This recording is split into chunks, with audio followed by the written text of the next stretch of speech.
Hello दोस्तों, नमस्कार। आप सभी का स्वागत है आपके अपने YouTube channel current affairs magic में। और आज हम 17 अक्टूबर के करंट अफेयर्स की बात करने वाले हैं। और हमारा पहला क्वेश्चन है कि कब तक पाकिस्तान ग्लोबल वॉचडॉग की ग्रे लिस्ट में बना रहेगा। यानी कि जो हमारी वैश्विक आतंकी वित्त पोषण पहरेदार फाइनेंस एक्शन टास्क फोर्स है, FATF, इसने घोषणा की है कि जो पाकिस्तान है वो फरवरी 2021 तक वैश्विक आतंकी वित्त पोषण पहरेदार की ग्रे सूची में बना रहेगा। और यह फैसला तब लिया गया है जब पाकिस्तान 27 जनादेश में से 6 को आतंकी फंडिंग की जगह की जांच के अंदर पूरा नहीं कर पाया है। जो FATF है, इसका उद्देश्य होता है कि अंतर्राष्ट्रीय वित्तीय प्रणाली के लिए धन शोधन, आतंक वित्त पोषण और अन्य संबंधी जो खतरे हैं उनका मुकाबला करना। और वर्तमान में इसके अंदर 39 सदस्य हैं, जिन्हें 2 क्षेत्रीय संगठन यूरोपीय आयोग और खाड़ी सहयोग परिषद इसमें शामिल किए गए हैं। FATF का हेडक्वार्टर पेरिस, फ्रांस में स्थित है और इसकी स्थापना जुलाई 1989 में हुई थी। इसके जो पाकिस्तान के प्रधानमंत्री हैं इमरान खान है और यहाँ के राष्ट्रपति हैं आरिफ अलवी और यहाँ की राजधानी है इस्लामाबाद। हमारा अगला क्वेश्चन है कि गोवा के सैंड ड्यून पार्क के लिए विश्व बैंक के द्वारा कितने करोड़ रुपए की यहाँ पर राशि मंजूर की गई है। तो ये भारत का पहला सैंड ड्यून पार्क होगा और ये इंटरप्रिटेशन है सेंटर गोवा में इसको विकसित किए जाने वाले हैं। और इसके लिए जो विश्व बैंक है इसने 3 करोड़ रुपए की राशि को यहाँ पर मंजूरी दी है। और गोवा राज्य जैव विविधता बोर्ड में इसकी परियोजना का प्रस्ताव दिया है, जिसे विश्व बैंक के द्वारा यहाँ पर वित्तीय सहायता के साथ लागू किया जाएगा। अब इस पार्क के बारे में बात करें, सैंड ड्यून पार्क प्रोजेक्ट, इसके अंदर सैंड ड्यून इकोसिस्टम के महत्व पर स्थानीय लोगों को, पर्यटकों को शिक्षित करने के लिए इंटरप्रिटेशन सेंटर यहाँ पर स्थित किए जाएंगे। गोवा की जो राजधानी है पणजी है, यहाँ के राज्यपाल भगत सिंह कोश्यारी और मुख्यमंत्री हैं प्रमोद सावंत। हमारा अगला क्वेश्चन है कि किस देश में भारत सहायता प्राप्त मंगछेदु जल विद्युत परियोजना को ब्रिटेन के शीर्ष इंजीनियर निकाय इंस्टीट्यूट ऑफ सिविल इंजीनियर्स के द्वारा सिविल इंजीनियर्स में उत्कृष्टता के लिए प्रतिष्ठित ब्रूनल मेडल 2020 से सम्मानित किया गया है। यानी ये भारत को सम्मानित किया गया है। तो कहाँ पर किया गया है? तो ये भूटान के अंदर किया गया है। और यहाँ पर जो मगछेदु जल विद्युत परियोजना है, इसके बारे में बात करें तो ये 720 मेगावाट की मगछेदु रन ऑफ रिवर पावर परियोजना है और इसके अंदर 4500 करोड़ रुपए की लागत के मध्य यहाँ पर भूटान के ट्रोंगसा दंजोंग खास जिले में मंगछेदु नदी पर यह बनाया गया है। और जो हमारे प्रधानमंत्री नरेंद्र मोदी, इनकी भूटान की राज्य यात्रा के दौरान अगस्त 2019 में दोनों देशों के प्रधानमंत्रियों के द्वारा यहाँ पर संयुक्त रूप से इस परियोजना का उद्घाटन किया गया। जो भूटान की राजधानी है वो थिम्पू है। यहाँ के प्रधानमंत्री हैं लोते थेरिंग और यहाँ की मुद्रा है भूटानी नगुल्टम। ये रुपया भी चलती है यहाँ पर। हमारा अगला क्वेश्चन है कि पुर्तगाल के अलगारवे इंटरनेशनल सर्किट में आयोजित 2020 पुर्तगाली ग्रैंड प्रिक्स किसने जीती है? तो ये जीती है लुइस हैमिल्टन ने। और ये इनका चैंपियन का जो फार्मूला 1 वर्ल्ड चैंपियन का इनका 12वां राउंड था। और हैमिल्टन ने सीजन की 8वीं जीत हासिल की और अपने कैरियर की 92वीं यानी 92 इसने जीत हासिल की हैं। और ये दूसरे नंबर पर रहे हैं वोल्टेरी बोटास और तीसरे नंबर पर रहे हैं मैक्स वेरस्टेपन।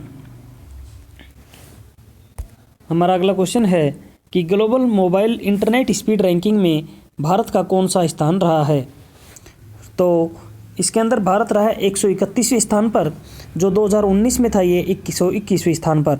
और यहाँ बात करें तो अमेरिका स्थित एक कंपनी है, इनके द्वारा अपने स्पीड टेस्ट ग्लोबल इंडेक्स में इन्होंने जारी किया है और इन्होंने ग्लोबल मोबाइल इंटरनेट स्पीड की रैंकिंग यहाँ पर दी है, जो भारत को रैंकिंग मिली है 131वीं।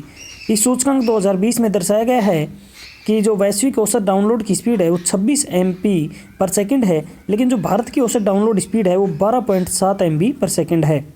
दक्षिण कोरिया के अंदर यहाँ पर 00 MB/सेकंड औसत मोबाइल इंटरनेट स्पीड के साथ ये सूची में शीर्ष पर रहा है। श्रीलंका 102 नंबर पर रहा है, पाकिस्तान 116 नंबर पर रहा है और नेपाल रहा है 117 पर।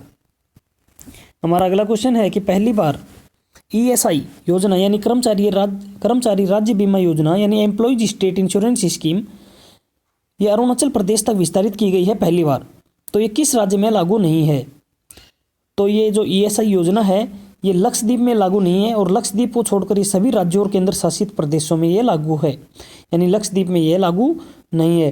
केंद्र सरकार ने 1 नवंबर 2020 से पहली बार कर्मचारी राज्य बीमा योजना अरुणाचल प्रदेश तक विस्तारित की है। और जो परे जिला है, इसके अंदर स्थित सभी कारखाने जो 10 या उससे अधिक व्यक्तियों को नियोजित करते हैं, अन्य लाभ सहित ईएसआई अधिनियम 1948 की पात्रता के यहाँ पर वो हकदार हैं। हमारा अगला क्वेश्चन है कि प्रधानमंत्री नरेंद्र मोदी के द्वारा किसान सर्वोदय योजना किस राज्य में शुरू की गई। तो प्रधानमंत्री जो नरेंद्र मोदी हैं, इन्होंने वीडियो कॉन्फ्रेंस के माध्यम से जो किसान सर्वोदय योजना है ये गुजरात राज्य में शुरू की है, यानी कि जो किसान है उनकी सिंचाई हेतु दिन के समय विद्युत आपूर्ति प्रदान करेगी। इसके अलावा इन्होंने UN Mehta institute of cardiology and research centre से संबद्ध पीडियाट्रिक हार्ट हॉस्पिटल और एक मोबाइल एप्लीकेशन का भी इन्होंने उद्घाटन किया है। साथ ही में मोदी ने गिरनार में रोपवे का भी उद्घाटन किया, जो पर्यटक और श्रद्धालुओं में केवल 7.5 मिनट में गिरनार पर्वत शिखर तक पहुंचने में मदद करेगा। हमारा अगला क्वेश्चन है कि किस देश की कोवैक्सीन को तीसरे क्लिनिक ट्रायल की मंजूरी मिल गई है। तो ये भारत की है और भारत बायोटेक है जो इसकी है ये कोवैक्सीन, और भारत की स्वदेशी कोविड-19 वैक्सीन है कोवैक्सीन, जिसे भारत बायोटेक के द्वारा भारतीय आयुर्वेदिक अनुसंधान परिषद यानी ICMR के सहयोग से विकसित किया गया है, और जो देश में चरण 3 क्लिनिक ट्रायल हेतु इसे मंजूरी मिल गई है। विषय विशेषज्ञ समिति है जो DCGI, इसके तहत कुछ शर्तों के साथ क्लिनिक ट्रायल के अंतिम चरण में ये मंजूरी दी गई है। ये जो संभावित वैक्सीन है इसका परीक्षण 18 वर्ष और उससे अधिक के आयु के जो व्यक्ति हैं उन पर यह किया जा रहा है, और ये 28,000 से अधिक लोगों के ऊपर 10 राज्यों और 19 स्थानों पर यह किया गया है। हमारा अगला क्वेश्चन है कि 1,72,000 साल पहले खोई हुई नदी के प्रमाण किस स्थान पर मिले हैं। तो ये शोधकर्ताओं ने बताया है कि जो खोई हुई नदी थी इसके प्रमाण मिले हैं, और ये मिले हैं बीकानेर के पास केंद्रीय थार रेगिस्तान के माध्यम से, यानी एक बीकानेर में मिले हैं और बीकानेर है राजस्थान में, और ये केंद्रीय थार के नाल क्वारी में सबसे पुरानी नदी गतिविधियों का यहाँ पर दर्शाता है, जो परिदृश्य में पाषाण युग की आबादी की जीवन रेखा को भी दर्शा रहा है। जो थार रेगिस्तान है ये महान भारतीय रेगिस्तान है, शुष्क उत्तर पश्चिमी भारतीय उपमहाद्वीप क्षेत्र में। हमारा अगला क्वेश्चन है कि अदिति ऊर्जा सांच इकाई का उद्घाटन कहाँ पर किया गया है। तो ये किया गया है पुणे में, और ये हमारे केंद्रीय मंत्री हर्षवर्धन के द्वारा किया गया, और हर्षवर्धन ने CSIR NCL यानी नेशनल केमिकल लेबोरेटरी पुणे के अंदर यहाँ पर इको फ्रेंडली कुशल और डेमिथल ईथर के द्वारा इसे संचालित यहाँ पर किया गया है। CSIR NCL ने भारत का पहला DME LPG मिश्रण ईंधन सिलेंडर और DME पायलट संयंत्र यहाँ पर विकसित किया है। इसकी जो क्षमता है वो 20 से 24 किलो प्रतिदिन है। नया डिजाइन DME और DME तथा LPG के मिश्रण के लिए यहाँ पर कुशल है, जो लचीली एयर इनग्रेस है, और ये नया नोजल डिजाइन दहन हेतु ऑक्सीजन के इष्टतम प्रवेश की अनुमति भी देता है। तो धन्यवाद दोस्तों, आज के लिए इतना ही। मिलते हैं नए वीडियो में नई अपडेट के साथ।